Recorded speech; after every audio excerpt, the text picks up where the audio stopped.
It's the month of April, and usually in the month of April, there's this challenge that goes around every year called PleinAirpril. So essentially, what happens is that for the entire month of April, people just go around to different locations, different places, and they just like sit and draw and paint stuff from life. And so I thought I'd hop on this trend as well. I mean, because I've been doing 3D very heavily recently, and I feel like I kind of need a break from all that 3D-ness. So also I thought it'd be a good opportunity for me to like just brush up my painting skills a little bit. So I decided to do this year. And as you can see, these are all like done every day. Like I started with this one. This is the first one, second, third, fourth, fifth, sixth, seventh. So this is 1 week of studies. And as you can tell, like with each study, I got better with each painting, and I kind of recorded my process a little bit, and I thought I'd share that with you guys this time. And I think what I'm trying to do is that for the entire month, like every week, I'm gonna do a different subject matter.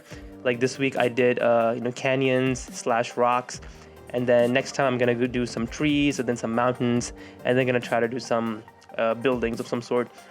So I thought this would be a really good time to just like experiment and just go back to the basic, brush up my skills, and just take a break from all the 3D stuff. So I hope you guys enjoy this video, and I'll be explaining my process as I'm going. So starting with the first one real quick, this was the first one I did, and it's also my least favorite because it's been so long since I've painted that I kind of forgot how to like, I forgot my brushes. Like honestly, I'm like, okay, which brush should I use? That was my biggest thing. And then in this one, I kind of struggled a little bit as well. But then starting with the third one, I kind of had a good idea of like what kind of brushes I should use, what kind of approaches I should take and whatnot. And then from here, it was pretty smooth sailing. This right here was pretty bad as well. And the reason why I didn't like it is because I had to use Procreate for this one. And I don't have a lot of experience using Procreate because that specific day I was out of my house for like literally the entire day. And so I only had my brother's iPad. So at the end of the day, if you zoom out, it looks pretty good, right? But I mean, I don't really like it. So, and then this was the final painting. I feel like I redeemed myself with this one right here, because I was able to do that in Photoshop again. And the brushes that I use John Park's brush pack.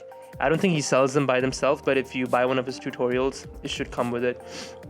So I just started recording. I recorded 3 videos. I think I did this one, and the last one. So essentially what happens, like I always try to, so when I'm doing these studies, right, I try not to open my reference image inside of Photoshop. I'll always keep it on like a separate window online. So right here, I had it on Pinterest on the left side. And the reason why I do that is because then I'm forcing myself not to color pick, because I have this really bad habit of like, okay, if I'm struggling finding a specific color, I'll just end up color picking it, and then I feel like I'm not really learning anything at that point. But I always start off with like a sketch of some sort. Some people can just do it without a sketch, and I cannot do it that way. Like I've tried it so many times where I'll just block in my shapes and start doing it. But it just doesn't work out for me. So there isn't really like a right or wrong approach for this. So do whatever you're comfortable doing. Like for me personally, I like sketching. So I'll always do a dirty little sketch. I'm not really using pressure sensitivity or anything. Just a hard drum brush, just getting my basic forms and whatnot. And you just want to spend a few minutes on your sketch. You don't spend too much. I think I spent maybe like 10 minutes on this. To be fair, it was a pretty simple looking sketch to begin with, and the painting itself didn't have much going on. It was just like one big piece of rock, so it was done pretty quickly. And then from there, I just start painting. I'm just going to use my sketch as a guide, and then I'm going to start painting on top of it. I usually start off with the background, and I have this really cool brush that I use that has this color jitter on it. So whenever you paint, you get this nice noisy effect, which looks pretty cool. So I did that, and then from there, I start blocking out all my big shapes. And so when you're starting off, you always want to make sure everything's pretty much simplified. Like there's a trap, right? Sometimes you get stuck in all the details and whatnot, and you want to kind of avoid that, because if you get too much into the details, then it's going to be hard for you to like progress faster. So you want to keep everything simple. Start off with like big chunky blocky shapes, and it's when I explain all this, it seems really easy. It's like, oh, okay, that's easy. But when you actually sit down and start doing it, it's so hard to simplify. I don't know why, what's about the whole process, but it's so hard to simplify. And the reason is that because we're looking at all this detail, like our brain has to pick and choose. It's like, okay, what should I put, what should I not put? And this is something that just comes with practice. The more you paint, the more you simplify objects, the better you're gonna get with this. And you want to take your time, and I would say spend like maybe don't rush it, right? Spend the first few minutes observing your reference image and just try to get it as close as possible. Because if you're just like rushing it, you know, like some people, you see them, like you see all those time-lapse videos where they're just like doing everything like real fast, and you feel like, oh, I gotta be as fast as this guy. But you know, don't get like, don't let it misguide you.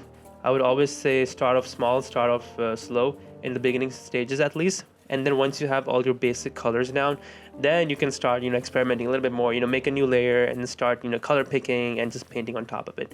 Like up here, like what I was doing right now is that, as you can see, I had a base color, and then from there I had my highlights, and then now I'm going to start adding some more darker shades as well. So pretty much you want to start with your lightest lights and darkest darks at first, and then once you have a good value range going on, then you can start color picking and start picking.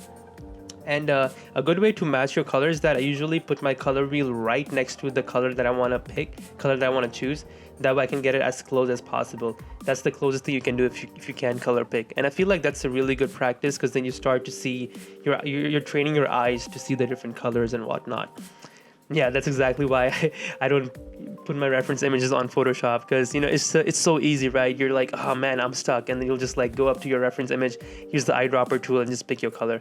And I used to paint like that for the longest time, and I didn't really care. I was like, oh, I'm just gonna color pick, and then I reached a point where I felt like I wasn't learning enough, and I was just very dependent on just color picking for my reference image. So, and I also feel like when you use this method instead, where you're just not color picking, you're like trying to get as close as possible, there's also a little bit of human error involved, which is good, because then it makes your painting look more human, right? There's always this little bit of there's a little bit of freedom that you have when it comes to picking your colors. Like even when I do these studies, like the colors that I pick are not exactly what the reference image is, but it's close enough, and you know, that looks good. And if I want, I can like use different hues and use different saturation as well to my liking.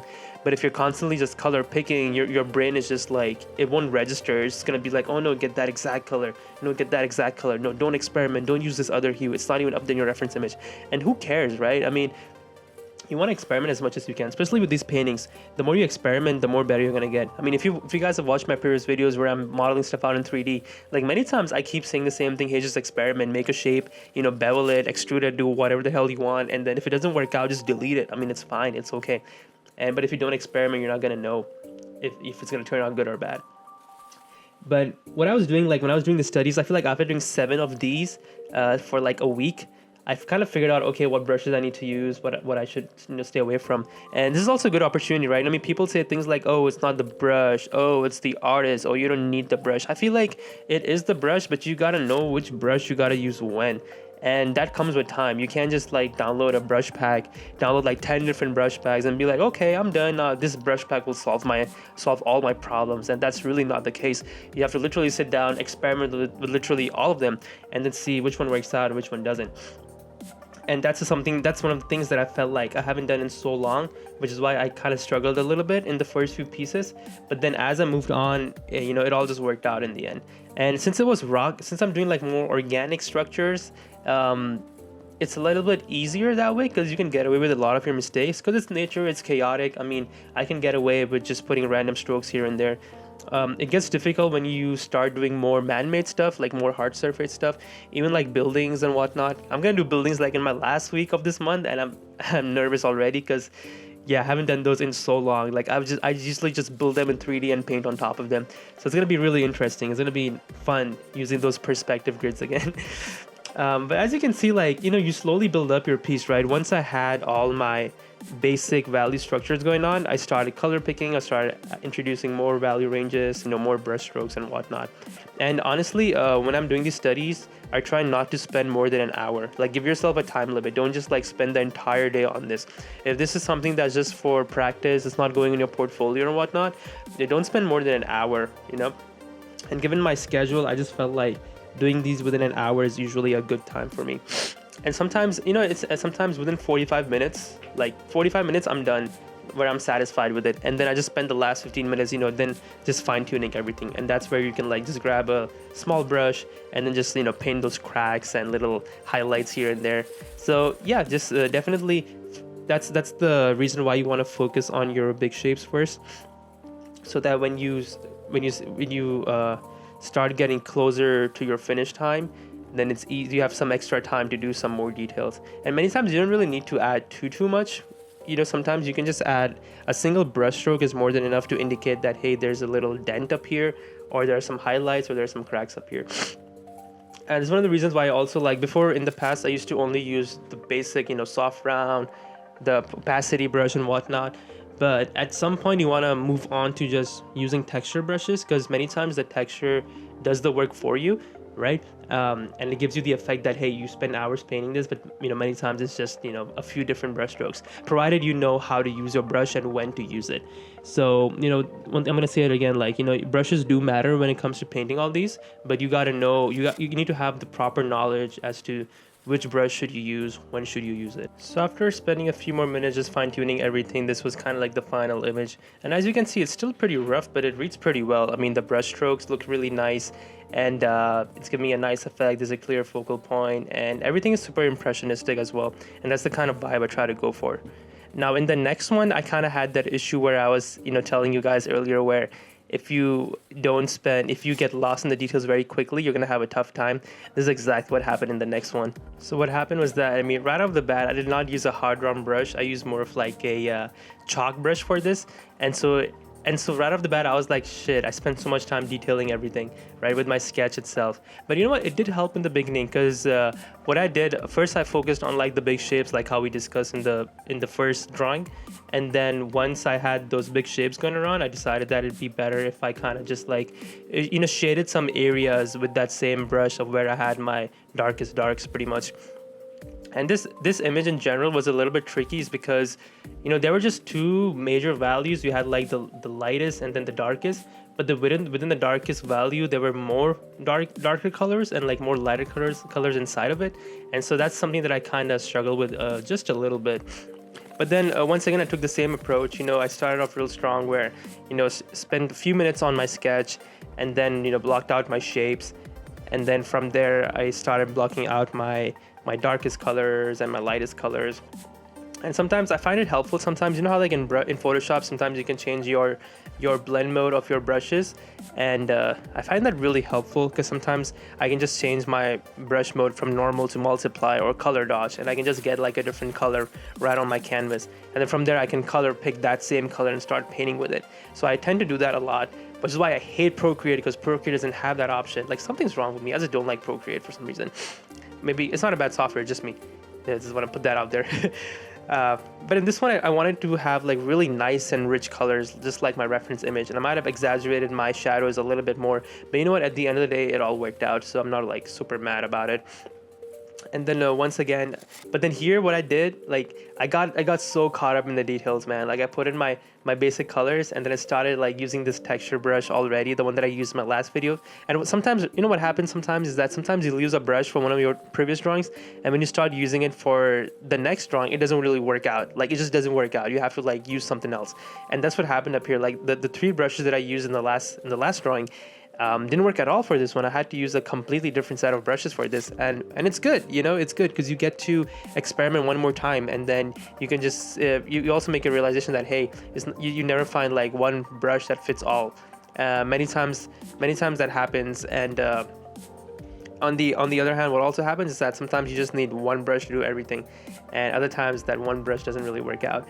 But here, like, I got so caught up in like the cracks and everything from the very beginning that I think I spent like a good minute just like refining those from the very beginning. And then when I looked at my time, I was like, oh my god, 30 minutes have already gone by. And then I had to like kind of zoom out a little bit, look at it from a different perspective, and just like tell myself, okay, Omar, you need to take a different approach now. You can't just like you can't just get into the details from the very beginning. It's gonna like, you're gonna waste a lot of your time. And then once again, just following the same process one more time. Nothing crazy up here. And I just want to use this video to kind of like motivate you guys to just do it. I feel like just doing these studies 1 hour a day has been so helpful. Like, I mean, obviously it's for fun, right? But then at the same time, I'm also learning.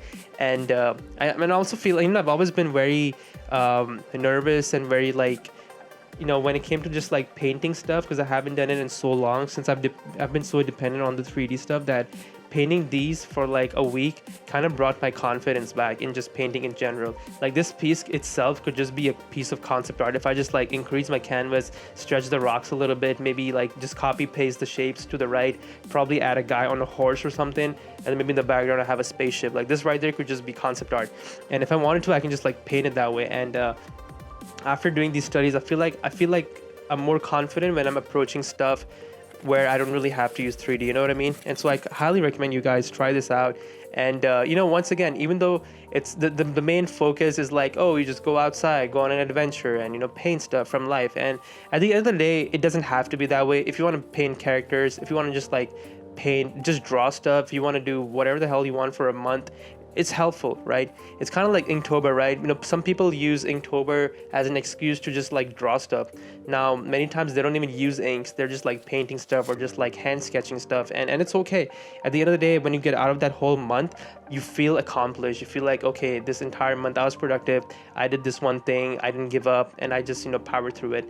Even right now, you know, after, like for me it's so hard because like I work a full-time job, and then when I come home after work, I'm like dead. Like I don't want to do anything. I just want to be in bed, you know. But then doing these studies kind of like push me to just, you know, show up and just go above and beyond. How many times that's all you need, right? I mean, you got to be part of that 1% that shows up. Oh my god, this is not a motivational video, but that's what I'm trying to say. And when I'm done doing these, I feel so good. Like I feel so happy. And many times, you know, when the first few ones that I did, the first 2 days were pretty rough because I felt like I was a little out of touch. And towards the end of my painting, I wasn't feeling too good about myself. But, you know, I was consistent with it and I kept doing it. And, you know, it was really good. And I'm so glad I kept doing it. So yeah, so right now we are nearing the end of this drawing as well, I think. Just have a little bit more tweaks here and there. And so like on this this drawing in general, after I like step back a little bit where I put in all my values and whatnot, then I had a chance to like kind of go back on it and start painting all those little details. And I used some brushes that I've never used in my life ever before on this painting, and I made some really good discoveries, which was really helpful. And I really liked it. I really like how this is turning out. By the way, if you do end up getting the John Park brush pack, the brushes that are my favorite from this brush pack is flat texture, texture 7, texture 9, texture 15, and then texture 4 or 5, I think. One of these 4. Like I usually use these 4 brushes the most when I'm painting stuff. And then obviously there's like a whole list, and I always just like go through them one by one just to kind of see which one's good, which one's working, which one's not working.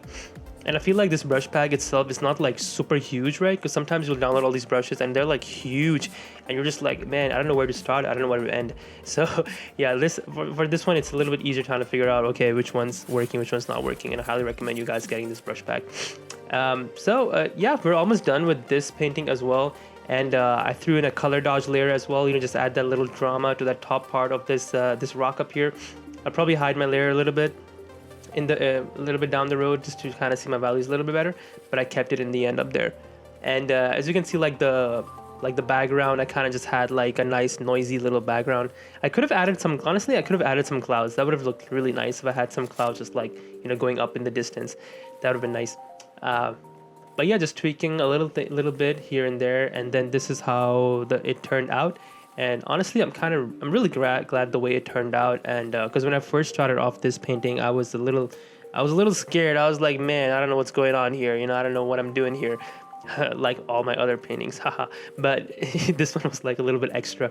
And then, but yeah, it turned out real good. And compared to the one before that, I feel like this one turned out a lot better. I feel like I spent a good amount of time just like focusing on my rendering, focusing on areas that I want to simplify and focusing the areas that I want to just like keep adding detail to it. In the previous one, I feel like there was a good detail, but then at the bottom rocks, I felt like it looked a little too rough to me. And so I just did not want to have that same problem with this one right here.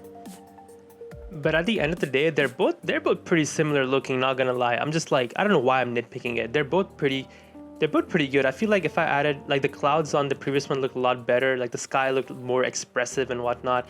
And in the one that I did right now, it was pretty simple looking. But then, everything was pretty, well simplified at the end of the day. And like I said, I only spent an hour on this, so there's only a limit to how much I can do in an hour, right? All right, so now it's time for the final one for the week. And so this time around, all of my paintings were done in like a portrait mode, but I wanted to do more like a landscape mode this time. So I decided to paint the mesmerizing Monument Valley, whatever the hell that is. And this was like the perfect image because I felt like there was a little bit of atmosphere involved here also. And usually when there's stuff in the distance, you get like these, you get bluer shadows, explaining in the most simplest way possible. So I thought I'd experiment with that idea a little bit more. And so here I simplified the shapes a little bit more too. Just use like, nice big chunky squares and rectangles and boxes of some sort to kind of paint this. And I was actually very rushed in this last piece is because I was hanging out with my siblings that day and they kept telling me, Omar, let's go. Omar, let's go. And I'm like, no, I gotta paint this. But they're like, no, let's go. And I'm like, fuck. So I only spent maybe like 40 minutes on this one and I was rushing the hell on this guy right here. But you know what? At the end of the day, it all worked out. Like I was really happy with this result. If I'm being honest, I feel like the reference image itself had like really good lighting in it. Like there was this nice dramatic lighting with all the shadow in the foreground and on the right side, and then you have all the bright spots on the midground and then some on the little on the main rocky structure as well. So I kind of used that to my advantage and I decided to just put all my focus on like the main rock that's in the midground, and then everything in the background was pretty much very, very simplified in this. I was like, man, I'm not going to spend time rendering this back part. And sometimes you have to make those sacrifices, right, when you're on a time crunch. And for me, the main focus was like, okay, I want the main focal point to kind of be that the main big piece of rock that's towards the midground, right? There was nothing in the foreground. The foreground we mostly just had sand and a little bit of desert grass here and there. But then the little, what do you even call this? I'm gonna just call it a rock, dude. The big rock in the midground, that was kind of like my main focal point here. So I spent most of my time just like rendering that one out. And then the one that I painted before this one, right?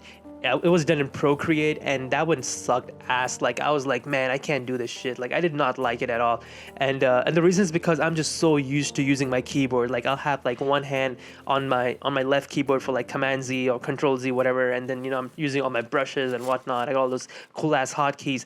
But then like when I was on Procreate, I'm like, fuck, I don't have a keyboard on me, and then I have to do everything with like my other hand. It feels weird. It's just like I don't know. I want to hear what you guys think about Procreate, because I absolutely hate it. Like I feel like it's a really big learning curve, and I feel like it takes me longer to paint stuff for some reason. And anyways, I should stop complaining. Sorry, that's not what this video is about. This video is about showing up and painting every single day for the month of April. Do it.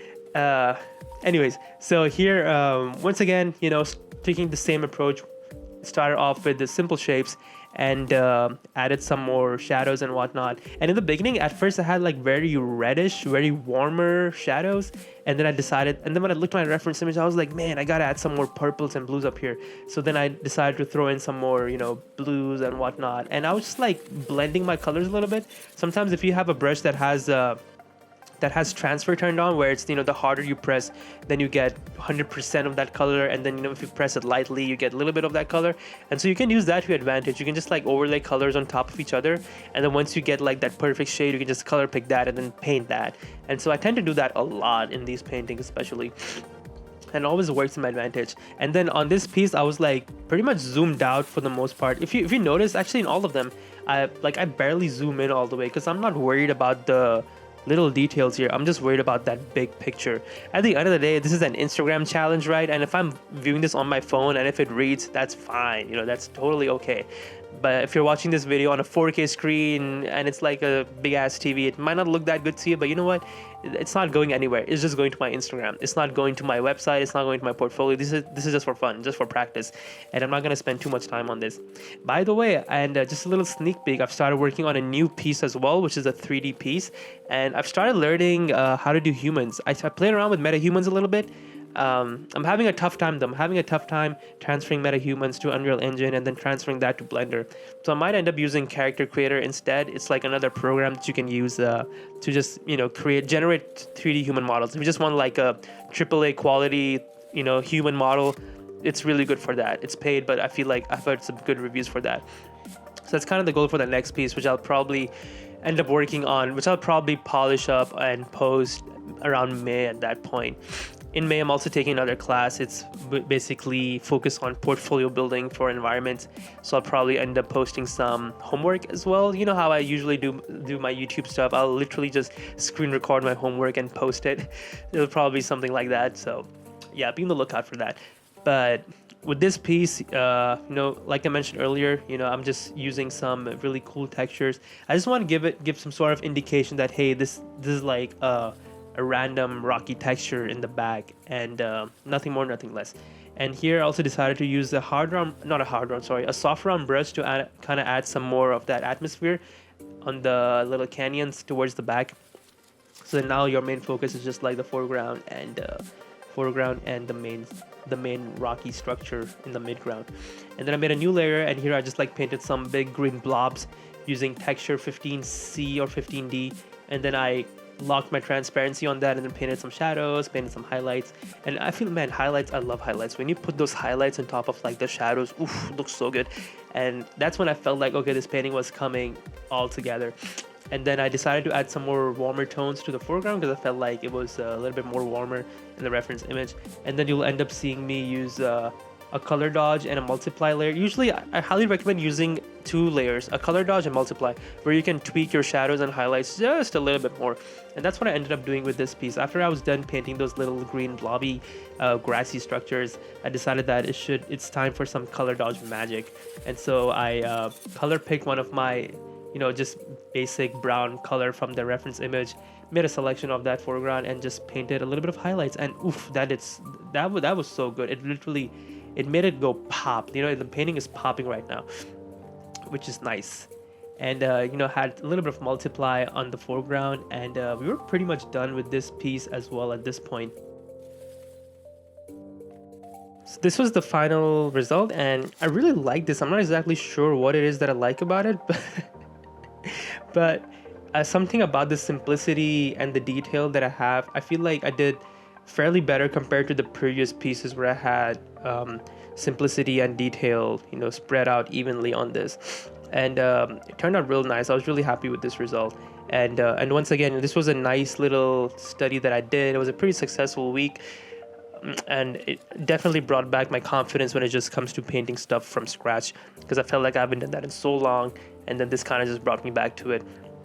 And so I did 7 this time, and I think next week is going to be 7 as well. We're going to do 7 trees, and once again I have them all saved on Pinterest, and I'll actually link to that reference board if you guys want to like follow along and do it as well.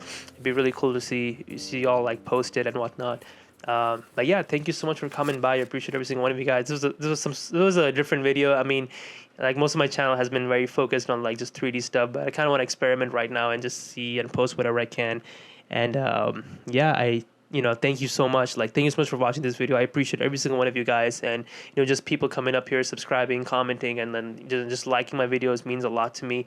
And the best that you can do for me, like, I don't want you to buy my stuff. I don't want you to do anything. All I want you to do is just subscribe, like, and share this video. That's what helps me. That's what will help me grow this channel, and it'll mean the world to me if you guys do that. So yeah, thank you so much for watching, and I will see you guys next week.